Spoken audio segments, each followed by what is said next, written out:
Good morning all of you. आज का जो हमारा टॉपिक है वो नेक्स्ट मॉलिक्यूलर मार्कर AFLP, जिसकी की फुल फॉर्म है एम्प्लीफाइड फ्रेगमेंट लेंथ पॉलीमॉर्फिज्म। ये भी एक PCR बेस्ड टेक्निक है। AFLP अगर डेफिनेशन की बात करें, it is a technique based on the principle of selectivity एम्प्लीफाइंग the subset of the principle of selectivity amplifying the subset of restriction fragments from a complex mixture of DNA fragments। कि इस technique में हम क्या करते हैं कि जो DNA का होता है उसका कॉम्प्लेक्स मिक्सचर बना लेते हैं। एक DNA ना होकर बहुत सारे DNAs के सैंपल के मिक्सचर में से हमें आइडेंटिफाई करना होता है कि कौन सा जीनोम किसका है, किस DNA का है, कौन सा जीनोम किस DNA का होगा, उसको सेपरेट करने का काम करते हैं। AFL की जो पूरी प्रोसेस है वो 4 स्टेप्स में कंप्लीट होती है। First digestion, second adapter ligase, third amplification, fourth gel electrophoresis. इसमें हम बात करते हैं फर्स्ट डाइजेशन की। डाइजेशन का पिछले लेक्चर्स में भी तुम लोगों को क्लियर हो गया होगा कि डाइजेशन करने का काम कौन करता है, रेस्ट्रिक्शन एंडोन्यूक्लियस एंजाइम। और यहाँ पर हम 2 टाइप के रेस्ट्रिक्शन एंडोन्यूक्लियस एंजाइम को यूज़ करते हैं, MSC1 और E. coli R1।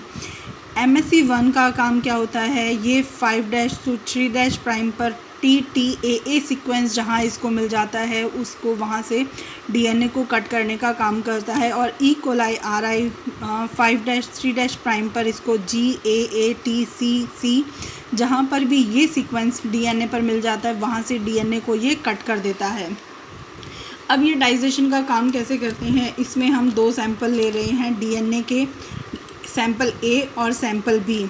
इन दोनों सैंपल्स को क्या कर देते हैं, कॉम्प्लेक्स मिक्सचर में कन्वर्ट कर देते हैं, फिर इनको आइसोलेट करते हैं। आइसोलेट करने के बाद ये एक DNA की स्ट्रैंड बन गई।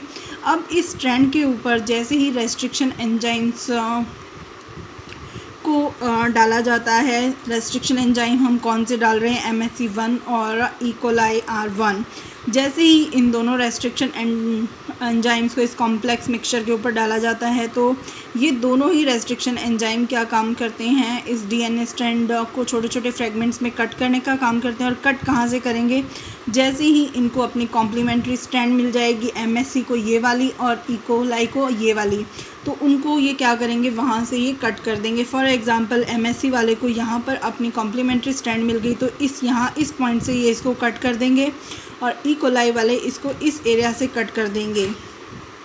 और जिस पॉइंट से ये इसको कट करते हैं उसी को MSC फर्स्ट कट और E. coli R1 cut. इसने इसको यहाँ से कट करा, यहाँ से कट करा, तो एक फ्रेगमेंट हमें ये मिल गया, एक फ्रेगमेंट ये मिल गया और एक फ्रेगमेंट ये मिल गया।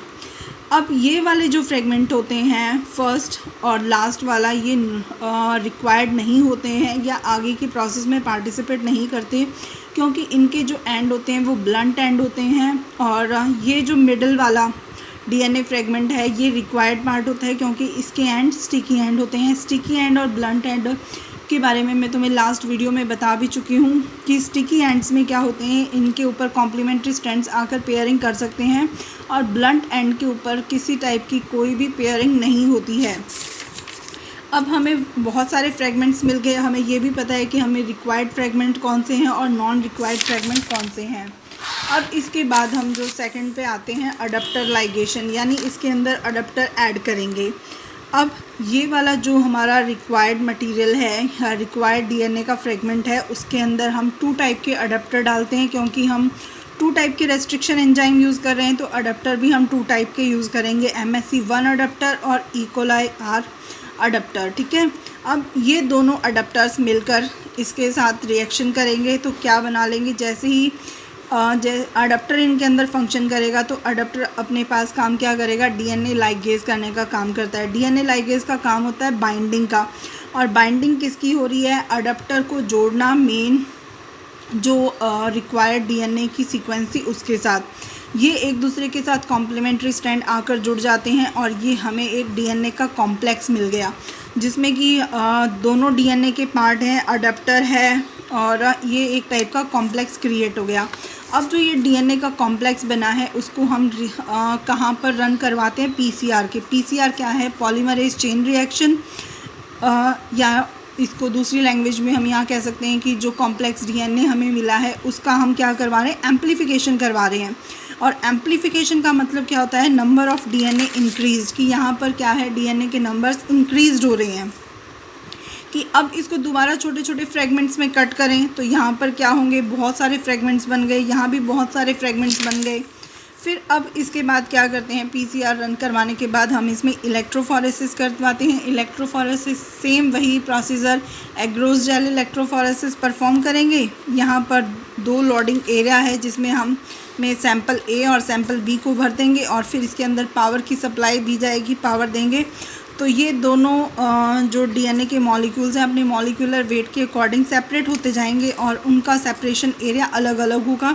उस सेपरेशन एरिया के अकॉर्डिंग ही हम आइडेंटिफाई कर लेंगे कि यहाँ पर जो सेम सीक्वेंस के रेंज के होंगे वो एक डीएनए के, जो उससे अलग क्वालिटी के होंगे वो दूसरे डीएनए के होंगे। यानी उस मिक्सचर्स में से डिफरेंट डीएनएज़ को आइडेंटिफाई कर सकता है। ये वाली जो प्रोसीजर है मेनली क्रिमिनल केसेस में भी बहुत ज़्यादा हेल्पफुल होती है कि एक से ज़्यादा अगर क्रिमिनल्स हों तो उसमें से किसको आइडेंटिफाई करें कि मेन जो पर्सन है वो कौन है, उसका हेड। ओके।